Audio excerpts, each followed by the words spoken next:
Bem-vindos, meus caros, a mais um vlog do Tails. Depois de praticamente 10 meses sem postar aqui, estamos voltando aqui para cumprir uma missão nobre, para fazer um complemento de um vídeo lá do L de Liberdade. Desculpem o sumiço, mas enfim, o processo de imigrar é complicado, mas vamos tentar cumprir nossa promessa de trazer conteúdos aqui falando dos Estados Unidos para vocês.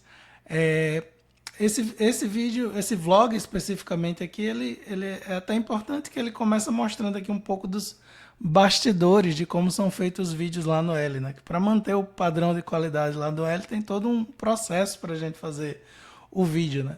Então todo vídeo ele começa com um roteiro, com um texto. Então tá aqui o texto para vocês do vídeo que esse vlog aqui é um complemento que foi intitulado, né, Tudo que você precisa saber sobre o sistema político dos Estados Unidos, mas o seu comentarista preferido tem preguiça de te explicar. Mais uma vez a gente está trazendo aqui informação para combater as desinformações aí que se acumulam aí durante muitos anos. E vamos falar um pouco de história também, para a gente poder contextualizar o nosso vídeo. Se por um acaso você não veio lá do L de Liberdade e não assistiu esse vídeo, eu recomendo que você assista antes de ver aqui o vlog, para poder se situar aqui no vlog do Tails, né? Mas eu vou fazer um pequeno resumo aqui do texto. Nesse texto aqui eu procurei demonstrar como é que funciona o sistema político americano e como é que ele reflete no seu sistema eleitoral, na distribuição do poder aqui nos Estados Unidos. E mostra aqui um dos motivos de por que os Estados Unidos é sim mais descentralizado, né? Mais descentralizado que o Brasil. Ele distribui o seu poder de uma forma mais descentralizada e isso se reflete diretamente no processo eleitoral. E essa descentralização ela é baseada no próprio território americano, como eu disse, né? Aqui no texto mostra que a geografia, né? Os americanos eles utilizam o território, a geografia, a distribuição da sua população para dividir o poder, né? De uma forma interessante. E aí como é que funciona do ponto de vista técnico? Aqui no vlog eu vou fazer uma comparação com o sistema brasileiro, mas vou retomar aqui rapidamente aqui o que foi exposto no texto só para contextualizar. Como é que funciona aqui nos Estados Unidos, né? Vocês já devem saber, isso aqui não é novidade para ninguém, que os Estados Unidos ele é dividido em 50 estados.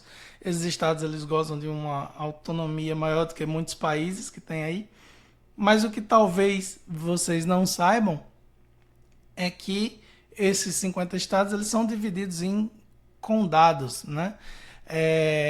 Que no Brasil seria parecido com município, mas não. O conceito de condado é bem diferente do conceito de município. Mas enfim, são cerca de 3.300, eu não vou lembrar, tem no texto, mas são cerca de 3.300 condados que no qual o território dos Estados Unidos é dividido. Mas não para por aí. Para distribuir o poder, para fazer as eleições, esse condado, e aí eu vou trazer aqui o exemplo, eu trouxe lá no vídeo o exemplo do condado de Travis, no Texas.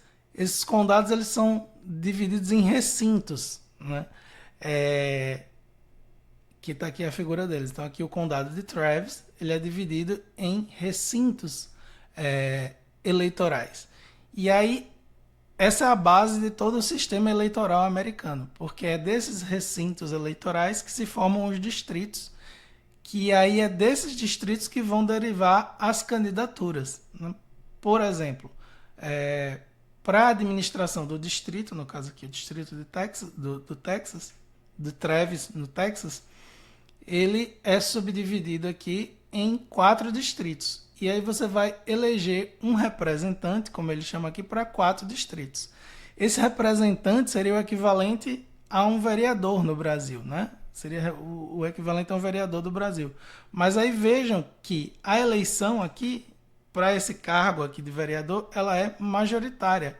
Ela é delimitada aqui por uma área e ela é majoritária. Ou seja, para disputar essa uma vaga de vereador aqui, ela vai ser disputada como no distrito 1, por exemplo, ela é disputada como uma eleição única. Então, na verdade, você está realizando quatro eleições diferentes aqui. Então, para o Distrito 1, por exemplo, ele vai ter candidatos próprios, para o Distrito 2, candidatos próprios, para o 3, idem, e para o 4, idem.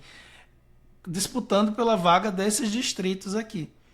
E só vai se eleger uma pessoa para cada uma dessas vagas. Resumindo, a eleição é o que a gente chama de majoritária. Você só tem uma vaga e vai ter um vencedor só, né? É diferente no Brasil, né? Porque a eleição no Brasil ela é proporcional. Então você elege lá para um território só, pegando um município, vai pegar um município de Águas Claras aí no Brasil. Ele, para o território só do município, ele vai eleger vários vereadores. Então, esses representantes, aqui no caso, dos Estados Unidos, eles vão ter que ter um compromisso, uma responsabilidade com uma área muito bem conhecida e delimitada. Porque cada distrito aqui ele vai ser formado por um número conhecido e bem delimitado aqui de recintos. E esses recintos, aí tem uma particularidade sobre esses recintos. Esses recintos, eles têm um critério de quantidade de domicílios eleitorais. O que é um domicílio eleitoral? É uma casa com eleitores, né? Então, ele tem um critério máximo e um critério mínimo de domicílios eleitorais. E aí, o que é que isso acontece?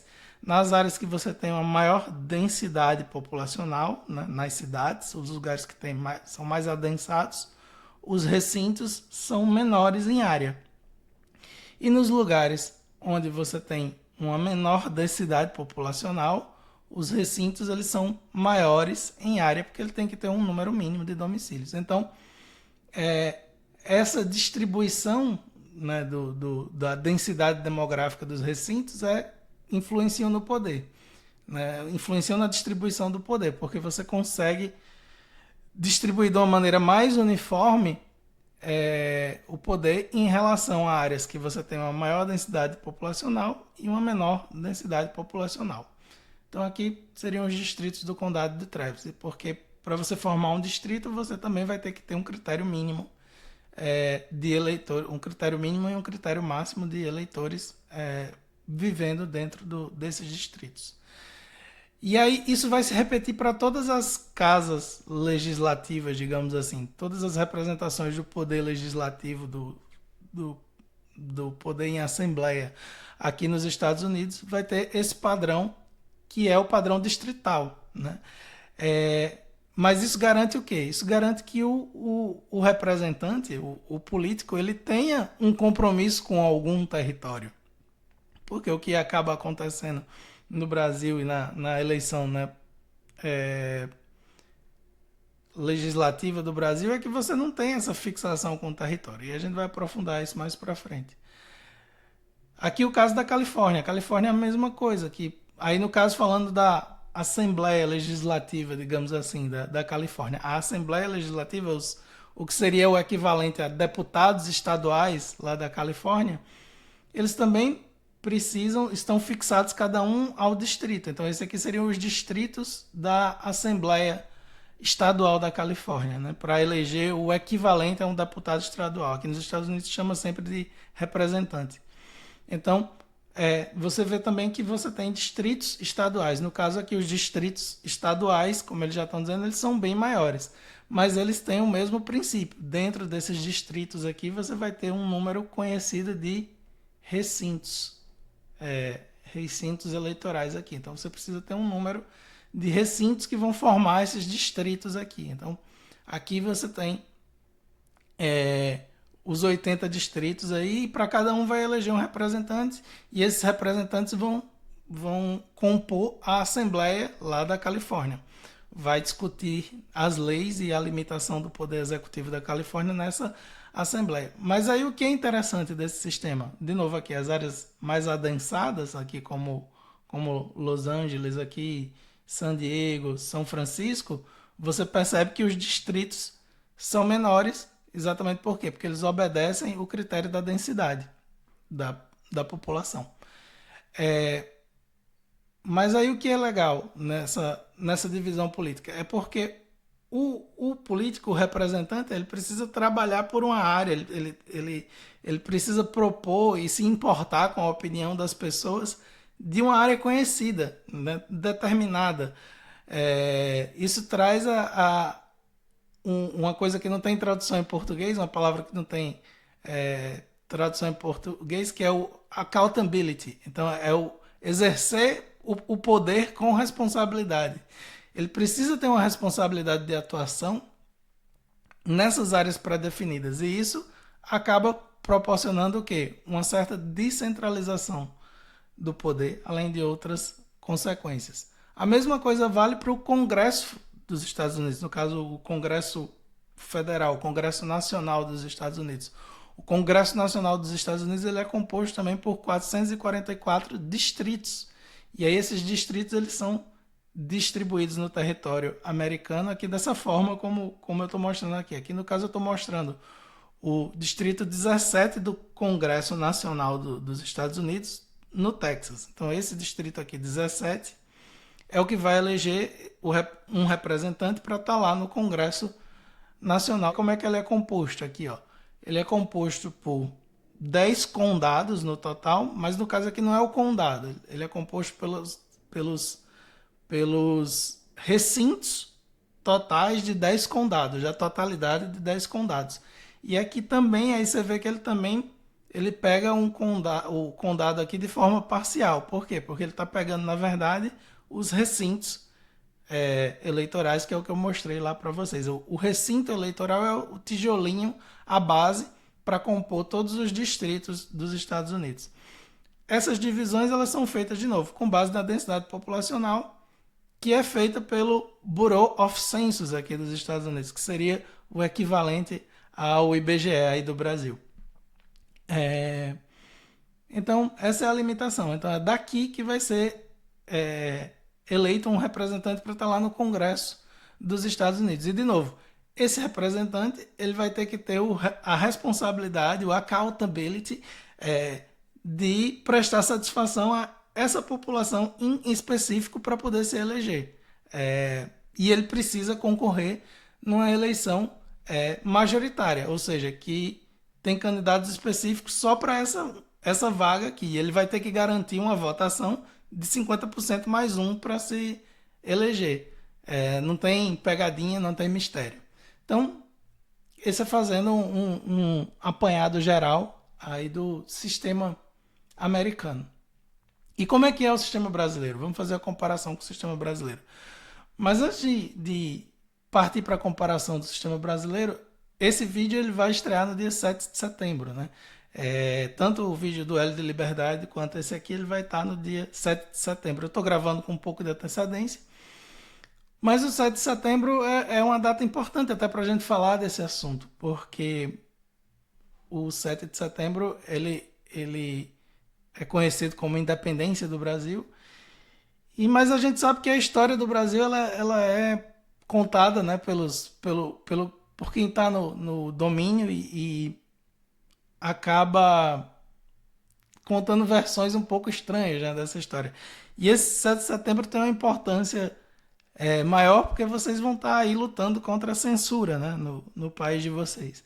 Então eu estou aqui acessando o X aqui, pesquisando pelas notícias do 7 de setembro, aqui estou acessando o X só para fazer inveja aqui a vocês, saber que agora ele está bloqueado aí, vocês só podem acessar por VPN, mas estou acessando aqui mostrando as convocações aqui que estão para a manifestação do 7 de setembro. Eu espero que vocês compareçam, porque é importante, vai além da mera luta política, né, do mero poder político, vocês estão realmente lutando por liberdade. A convocação aí é por liberdade, é por saber o que é que vai ser do país aí nos próximos anos. Então tá aqui a convocação do 7 de setembro. E é engraçado, assim, porque essa data, né, ela tomou um novo significado no Brasil nos últimos anos. Mas o 7 de setembro na escola ele é sempre eivado de críticas, né? A gente perde muito tempo na escola discutindo besteiras, né? Se o cavalo de Dom Pedro I era realmente branco ou não, ou se era um jegue, ou se ele estava no jumento, ou se ele estava com dor de barriga no dia.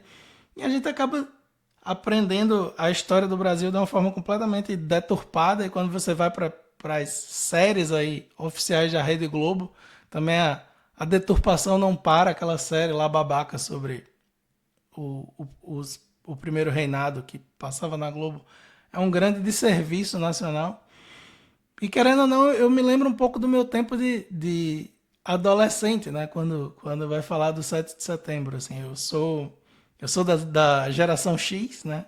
Geração X atrasada, porque no Brasil as gerações são mais atrasadas do que as datas que são publicadas oficiais aqui nessas publicações que falam sobre geração nos Estados Unidos, né? Eles definem algumas datas que no Brasil é sempre atrasado. Então eu sou um bebê novinho da geração X, que é definida como pelo Renato Russo, que era um expoente da geração X, digamos assim. É música ruim, eu reconheço, mas era a música que a gente tinha acesso aí no Brasil. Mas o Renato Russo, que era um expoente da geração X, ele descrevia a própria geração X como a geração Coca-Cola, né? Que são os filhos da revolução, os burgueses sem religião. E eu sou fruto dessa geração X e no 7 de setembro eu também sempre me lembrava de outra música da Legião Urbana, que eu não sei se vocês conhecem, eu não vou tocar a música, mas vou botar aqui a letra, né, da música, que era A Perfeição. E essa música ela se aplica tão bem ainda até hoje, né? A realidade da política brasileira, né? Ele coloca aqui que é uma música que eu ainda cantaria no 7 de setembro. Ele começa, né? Vamos celebrar a estupidez humana, a estupidez de todas as nações. O meu país de sua costa de assassinos, covardes, estupradores e ladrões. Vamos celebrar a estupidez do povo, nossa política e a televisão. Vamos celebrar nosso governo, nosso estado que não é nação. E aí ele segue. Não vou falar a música toda aqui, não vou narrar a música toda aqui para vocês, se vocês quiserem, é bem fácil de escutar, mas eu ainda me identifico muito com ela, né? E ele fala aqui, o voto dos analfabetos, celebrar água podre, todos os impostos, queimadas, mentiras e sequestros, nosso castelo de cartas marcadas, trabalho escravo, nosso pequeno universo. E essa música, de novo, ela é da década de 70, eu acho, do final da década de 70, não, talvez 80. Ela é dos anos 80, mas ela ainda continua tão atual, né? E é por isso que eu acabei migrando, né, aqui para os Estados Unidos, porque não via capacidade de mudança, né? Mas ainda estou aqui trazendo conteúdo para vocês, que é para ver se vocês promovem a mudança aí. E é mais fácil a gente daqui, porque não tem censura, tentar mandar esse conteúdo para vocês. Mas enfim, mas o que é que eu queria falar dessa música, né? Essa música para mim era na minha época de adolescente, era o retrato do 7 de setembro. E trazia todos os nossos cacuetes esquerdistas por causa da formação, a doutrinação que a gente sempre passava na escola. E a gente escutava essas músicas aqui e tentava, logicamente, buscar o Salvador, né, na esquerda, que era quem tinha, na época a esquerda era quem tinha exatamente o discurso contra o establishment, né, era quem tentava mostrar uma solução para tudo isso aqui, e a gente acabava caindo no papinho da esquerda. Mas a gente chegou no ponto que agora está ao contrário, a gente não encontra mais essa dissonância, né? A esquerda se tornou o problema, o governo, o, é quem está no poder, né? E aí a gente fica tentando buscar soluções para isso aqui. E aí eu tenho outras releituras do 7 de setembro, né? Em vez de ficar nessa discussão besta de se o cavalo era branco ou não, e a gente se perde muito no processo de independência do Brasil, porque não foi uma independência propriamente dita, né? Eu sempre estranhei quando estudava na escola e a escola ela traz o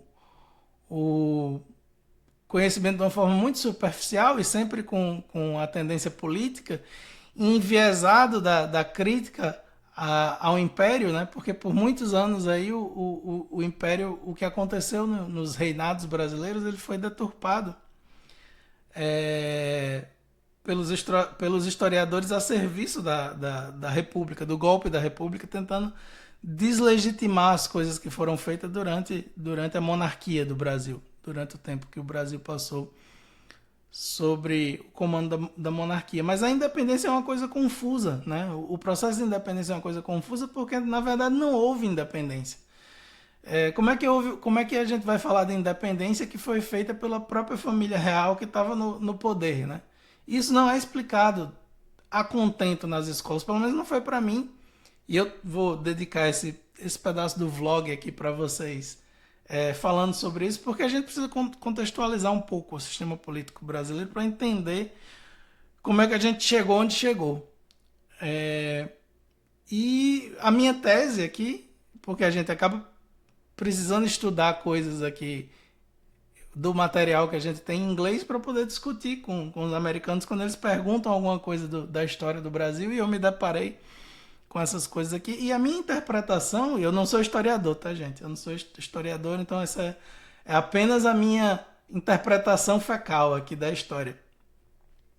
Mas eu posso colocar aqui com segurança de dizer que no processo da independência do Brasil, entre aspas, colocando entre aspas, não houve independência realmente. Porque o que aconteceu, na verdade, foi Portugal que se separou do Brasil. As pessoas não. Isso não é colocado. É engraçado, isso não é colocado nas aulas de história do currículo tradicional, isso não é colocado, é uma dificuldade de chegar nesse entendimento. Mas se você estudar o material que está disponível em Portugal e o que tem na literatura em inglês, o que a gente entende é que realmente o que aconteceu foi que Portugal se separou do Brasil, na verdade.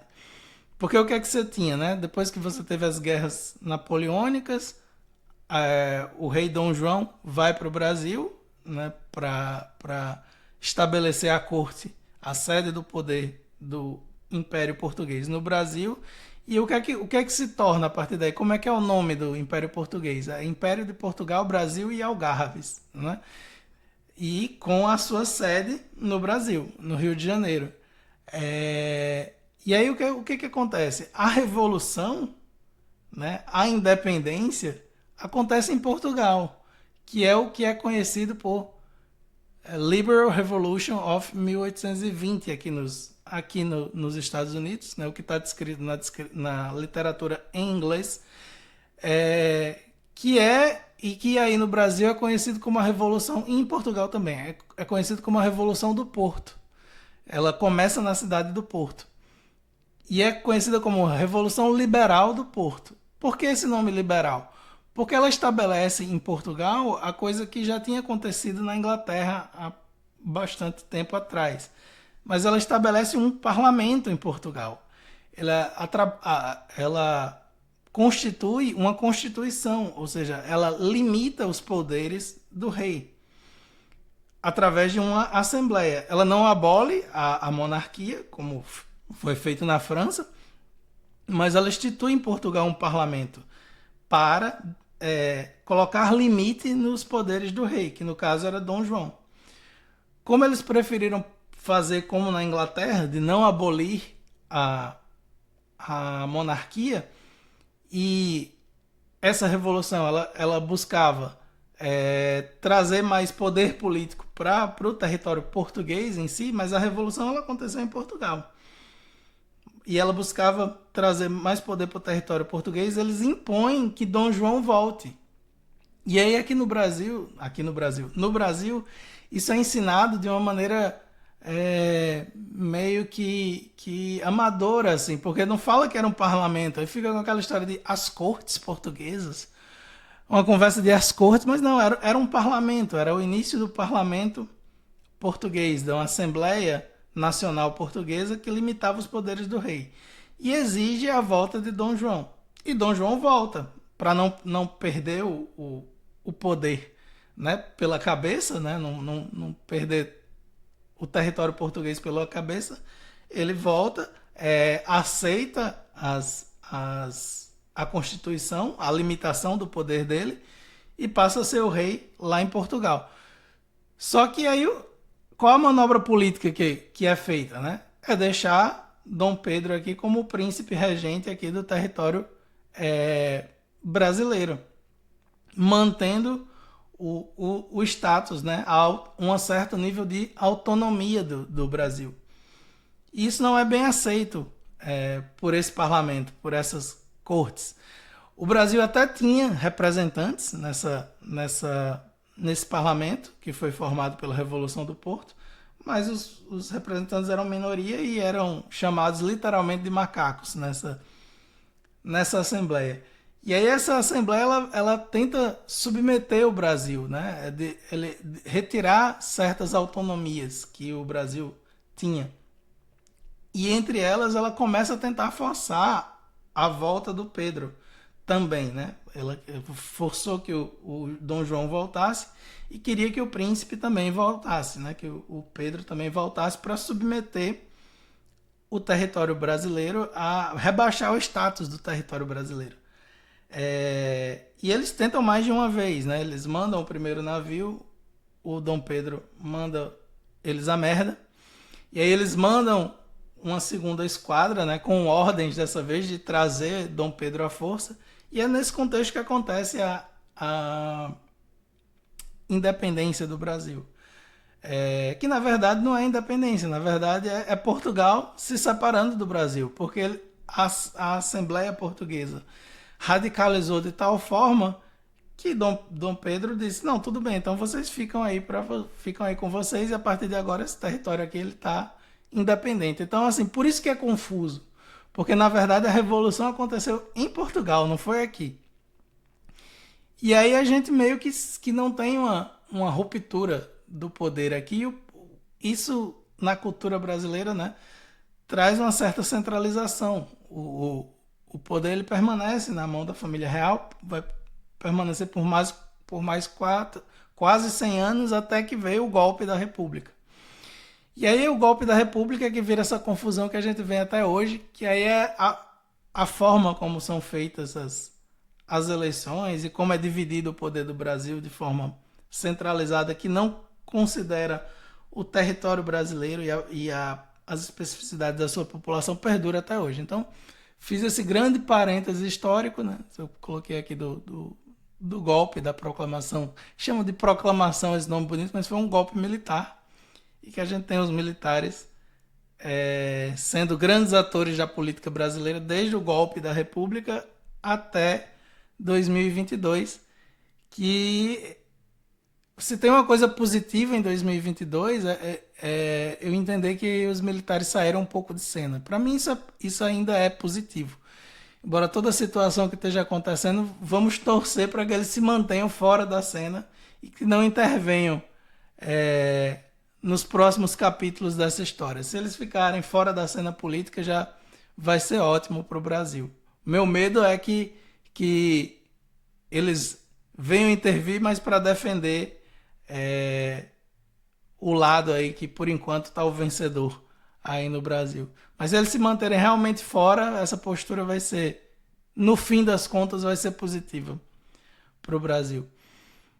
Mas aí o que acontece nesse sistema eleitoral de diferenciação do brasileiro e do americano? A primeira coisa é o voto obrigatório. A primeira diferença aí que vocês têm é o voto obrigatório. Isso é de interesse dos políticos, por eles não terem esse compromisso com a população. Os políticos brasileiros, o compromisso deles com o povo é bem menor, por eles não estarem vinculados ao território, né? E aí eu vou explicar mais à frente aí, por que também que eles não têm essa vinculação, não têm grandes responsabilidades, não têm compromissos nenhum com a população. É de interesse deles manter o voto obrigatório, porque você mantendo o voto obrigatório, você mantém aquele idiota que vai votar por obrigação e que aí na hora lá ele escolhe qualquer candidato. Ele escolhe o candidato que é mais bonitinho, o candidato mais fofinho. E ao escolher esse candidato sem pensar, isso tem uma influência direta no próximo tópico que a gente vai trazer aqui, que é como é feito o voto no Brasil, como é calculado os cargos do Poder Legislativo no Brasil, como eles são eleitos. que é o voto é determinado pelo sistema proporcional. Como eu mostrei aqui, todos os cargos do legislativo eles estão atrelados ao território, eles estão atrelados a uma população conhecida, então a pessoa precisa ter responsabilidade, accountability, com aquela população, precisa prestar contas àquela população específica. No Brasil, não. No Brasil é o sistema proporcional. Então, você não tem esse compromisso. Na verdade, você não sabe nem em quem você está votando no Brasil, porque nos cargos, e são a maioria dos cargos, nos cargos que eles são regidos pelo sistema proporcional, você vota no partido, na verdade. E uma coisa que eles pioraram mais ainda para frente, você não vota mais nem no partido, você vota numa federação, que é o conjunto que os partidos se juntam lá para definir, né? Então, como é que é feito? Como é que é calculado esse voto? Primeiro, você já não tem uma descentralização territorial, como a gente tem aqui. A descentralização ela só vai até município. E aí você tem aberrações, porque você tem os mais diversos tipos de município no Brasil. Você tem município Altamira, como Altamira, que é quase do tamanho de um país. Eu vou mostrar no mapa para vocês. É quase do tamanho de um país, com um território enorme. Então, todos os candidatos a vereador, por exemplo, no município de Altamira, eles vão ter que responder pela totalidade daquele território enorme. E você tem municípios como São Paulo, com a população de São Paulo aqui, vou mostrar para vocês aqui. 11 milhões de habitantes. Você tem municípios como São Paulo com 11 milhões de habitantes, que, de novo, aí aquele número de vereadores da cidade de São Paulo também vai ter que atender os interesses difusos desses 11 milhões de habitantes. Então é completamente anacrônico, assim. E aí isso faz com que o político ele não tenha essa responsabilidade. E aí acaba pela definição do coeficiente eleitoral, que é como é determinado os cargos. Quando você vota num vereador, num deputado estadual ou num deputado federal, que são esses cargos que são regidos pelo sistema proporcional, você não está votando na pessoa, você está votando na federação ou no partido dele. Você nem sabe para onde vai seu voto e nem sabe quem seu voto vai eleger. Porque como é que funciona? Você tem aqui, para definir quem vai ser eleito ou não no Brasil. Eu não sei se vocês sabem disso, mas eu acho que essa informação é importante. Então estou colocando aqui no vlog. Você tem o total dos votos válidos para um determinado cargo, dividido pelo número de vagas. Então, para São Paulo, eu não sei quantos vereadores tem em São Paulo, estou só dando um exemplo. Você vai ter o número de votos válidos, que vai ter, digamos que são, sei lá, 9 milhões de votos válidos aqui, considerando a população. E aí você vai dividir esse número de votos válidos aí pelas vagas. Digamos, estou chutando também, que são 15 vagas. E aí você vai ter o mínimo de votos que você vai precisar para eleger um candidato. E aí, beleza, você chegou nesse coeficiente eleitoral, que é o mínimo de votos que você vai ter para chegar no candidato, para eleger um vereador, e aí você vai distribuir isso aí pelo partido. Que aí você vai fazer aqui, ó, o número de votos válidos dividido pelo coeficiente eleitoral, que foi aquele número que a gente chegou lá, né? E aí você vai pegar os votos do partido e vai dividir quantas vagas o partido vai ter. E aí dentro do partido ou da federação, porque tem isso, tem a junção dos partidos. Aí dentro do partido ou da federação, você vai distribuir pelos candidatos que foram mais votados dentro daquela federação. Então, digamos, a federação, geralmente eles botam um nome bem imbecil, assim, né? Aliança Nacional pelos não sei que lá dos habitantes, não sei que de esquerda, uma coisa assim. E aí você pega dentro dessa federação, vai estar dentro dessa federação aí de partidos, aí você vai ter, digamos, 8 vagas para vereador. Então não importa em quem você votou lá, você pode ter votado, ele pega o voto que foi para aquela federação, para aquele conjunto de partidos lá. E aí é por isso que você acaba elegendo pessoas completamente aleatórias, né? E tudo isso é feito no Brasil pensado para eleger essas pessoas aleatórias que não têm representação política nenhuma. Por quê? Porque no Brasil ainda você precisa falar que você precisa, para se candidatar, você precisa ter um partido, você precisa ser aceito, ser aprovado por esse partido. Esse partido são dominados por pessoas que aí chamam de caciques. Para mim é um termo até desrespeitoso com os indígenas, chamar essas pessoas de caciques, porque eles são verdadeiros mafiosos aí que controlam o sistema político brasileiro. É quem realmente tem poder aí. São esses nomes aleatórios como Kassab, Valdemar da Costa Neto, entre outros aí. São essas pessoas que dominam os partidos, que controlam quem vai se candidatar. E aí eles montam o pool de candidatos, digamos assim, voltado especialmente para eleger essas pessoas aleatórias. Eles colocam candidatos que têm popularidade, digamos assim, para fazer esse grande circo, que é um circo, é tanto que você tem como exemplo disso, o maior exemplo de como funciona é o Palhaço do Tiririca.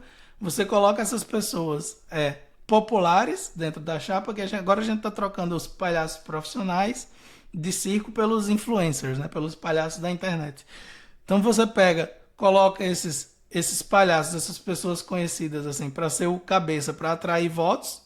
E aí você tem muito voto na federação ou no partido que está aquele palhaço ou aquele influencer, e ele acaba elegendo na rabeira um monte de pessoas aí, de outras pessoas que você nem conhece, que você nem quer levar para lá. E no fim das contas vai ser esses outros que não têm representação política, não tem representação, não tem voto nenhum, que vão junto, que vão tomar as decisões lá dentro de Brasília ou dentro das câmaras municipais aí. São esses mafiosos aí que não tem voto, que vão junto, que não tem nenhum vínculo com o território, não tem nenhum vínculo com uma população propriamente dita, que vão exercer o poder realmente lá.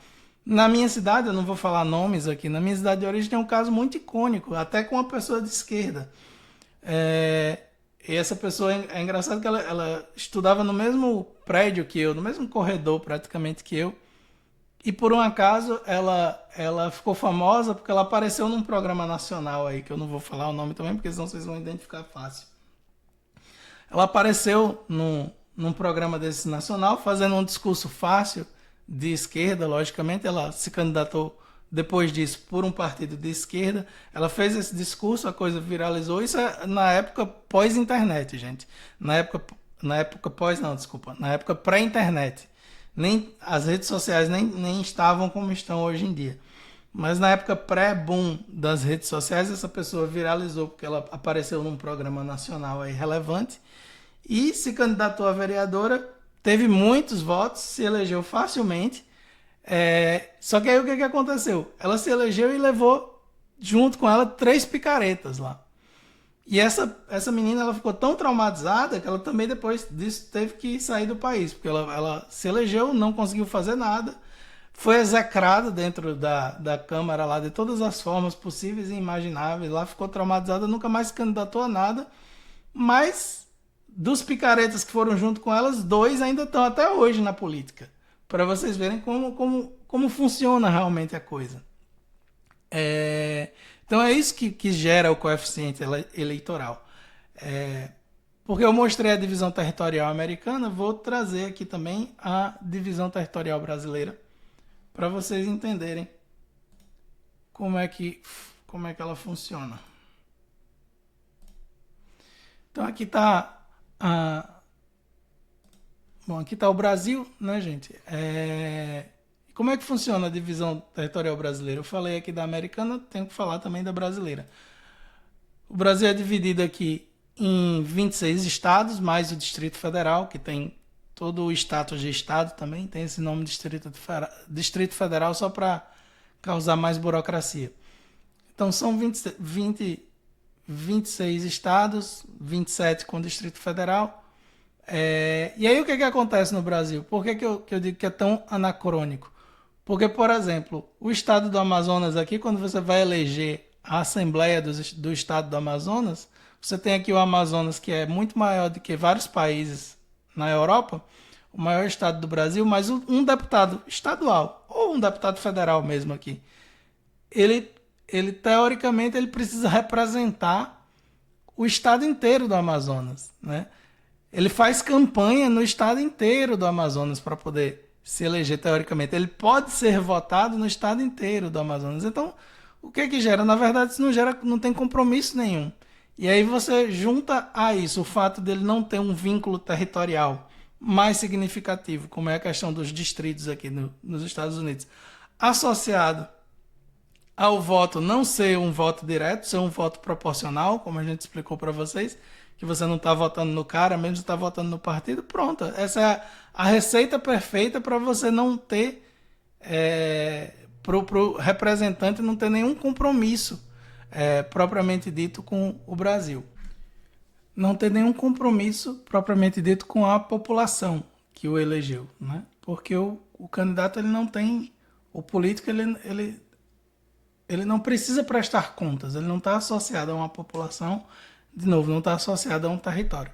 E quando a gente traz aqui para o contexto dos municípios, né, são mais de 5.500 municípios, e aí você tem todo o anacronismo que a gente já comentou. Você tem municípios no Brasil como Altamira, que é esse município aqui, que é maior do que Portugal, por exemplo, maior que a Espanha, quase.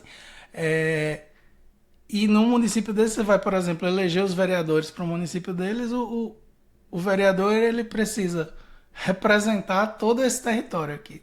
Não é delimitado, não é balanceado pela densidade da população. Então, e aí, de novo, juntando isso ao sistema de voto proporcional, vira um carnaval. Você não tem representação política verdadeira no sistema brasileiro. Isso se repete também para São Paulo. Aqui eu conheço já o formato do município de São Paulo. Aqui você tem o município de São Paulo que ele não é tão grande em área, digamos assim, mas em compensação você tem 11 milhões de habitantes, né? Então como é que o vereador vai representar essa população desse tamanho? Então, por isso que você tem esses anacronismos do sistema brasileiro e do voto proporcional. Você pegar, por exemplo, aqui o estado de Minas Gerais, que é o estado que tem mais municípios brasileiros também, mais municípios do Brasil, são mais de 800 municípios, você também vai ter esses anacronismos, né? Municípios com uma área muito grande, mas não tão populosos, e municípios extremamente populosos como BH, que aí você não vai ter essa representação subdividida direitinho. No caso da eleição agora que a gente está falando das câmaras de vereadores.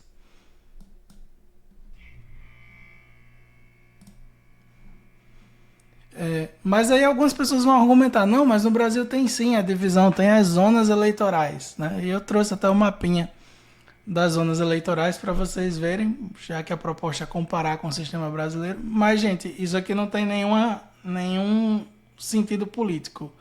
As zonas eleitorais no Brasil elas só servem unicamente para você distribuir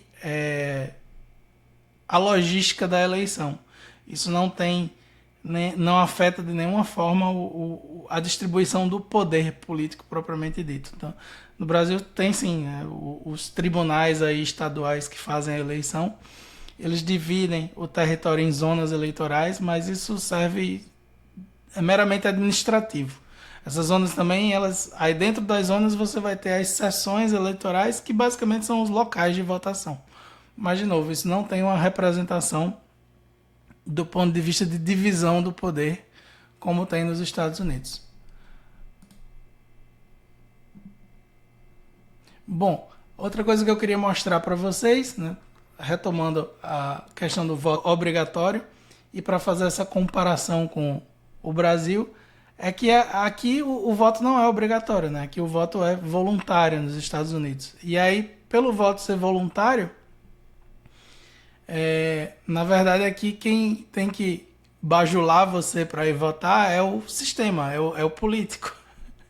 E aí eles fazem o recadastramento eleitoral, como faz aí no Brasil, que é obrigatório você ir lá, depois quando você faz 18 anos, é obrigatório você ir lá e dar todos os seus dados lá pro Tribunal Eleitoral, a biometria, uma foto do períneo de alta resolução, fazer todo aquele cadastro. É, porque se você com 18 anos ainda não tiver o título, você não consegue fazer nada, praticamente, né? Você não consegue exercer nada no Brasil.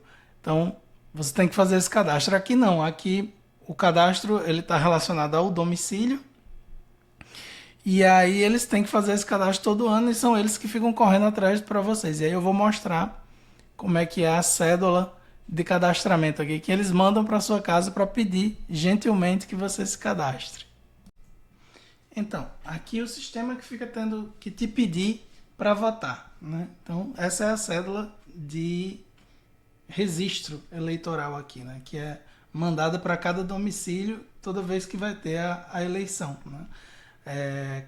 No caso aqui, acho que seis meses antes que eles mandaram para cá. Obviamente eu cobri aqui os dados sensíveis, né?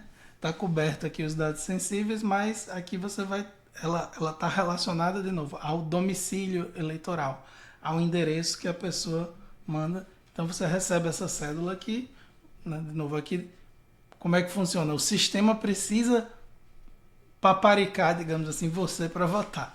Então vem aqui ela é um envelope dentro de um envelope, porque você vai usar o próprio envelope aqui para mandar, vai ter as instruções aqui. Esse não é o voto pelo correio, tá, gente? Deixar claro. Aqui é o cadastro, é como você se cadastra. Então aqui você vai destacar, porque tem um envelope aqui, ó. Você destaca aqui, você vai usar esse envelope que já está pronto, que veio dentro do envelope para devolver para eles. E vai preencher esse formulário aqui. Esse aqui é o formulário, digamos aqui, para você se cadastrar na eleição. Eu conferi se eu não estou cometendo nenhum crime quando eu aqui fiz cobri aqui as informações, mas não estou, né? Até porque o registro aqui tem os critérios em inglês e espanhol, né? A população aqui 80% fala espanhol, então tem os critérios aqui em inglês e espanhol aqui, e tá aqui o principal critério é que você tem que ser cidadão, né, para você poder se registrar. Então, não me enquadro nesse critério, então não tem problema aqui eu ter feito ter coberto aqui os dados sensíveis e estar mostrando para vocês. Então esse é o formulário, você preenche o formulário aqui, se tiver mais de uma pessoa dá para preencher também aqui. Aí, voltando ao ponto do vídeo lá, né, a ligação que os americanos têm com o seu território, né? Aqui tem até o espaço para você fazer um croquis, né? Um mapinha do lugar onde você mora, aqui botando os principais pontos de referência, caso eles não consigam encontrar no sistema, né? Que hoje em dia tá tudo no sistema, né? Tá tudo no Google lá, você encontra todos os endereços, os endereços eles são cadastrados. Mas aqui, caso não falhe, tem aqui um croquisinho aqui para você desenhar os principais pontos de referência para achar a sua casa. Então esse aqui é o formulário. Então você preenche aqui, destaca e usa o próprio envelope aqui para mandar de volta para eles. E aí você está registrado como um eleitor. Aqui tem as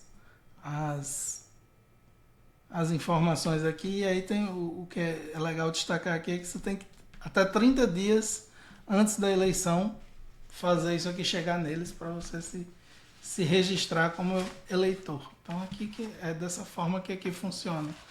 Por o voto não ser obrigatório, eles precisam correr atrás de você aqui para se cadastrar. Então essa é uma das principais diferenças do sistema aqui, além das que a gente já comentou. Por fim, pessoal, agradecer a atenção de todos aqui nesse vídeo. Quem conseguiu chegar até o final do vídeo, vamos nos esforçar aí para publicar mais um vlog ainda essa semana. Estou pensando em fazer um react aí do debate do 38 com o Alan. Acho que vocês vão gostar. Vamos tentar fazer mais um vídeo. Quem quiser apoiar de novo aí a produção de conteúdo para a gente comprar uma câmera melhor para usar para filmar as coisas aqui. Essa câmera não ajuda muito, né? Mas eu acho que deu para vocês verem a cédula Mas quem quiser contribuir aí com a produção de conteúdo e a gente tentar produzir mais conteúdo, ajudar a raposinha aí, tiver um Bitcoin sobrando, tá aí os nossos endereços aí. Lightning e Liquid. Ninguém mais doa on-chain aí, eu entendo, mas quem quiser doar aí pela Lightning e também pela Liquid, fique à vontade aí, tá aí os QR Codes e os endereços. Valeu, pessoal, muito obrigado e mantenham-se livres.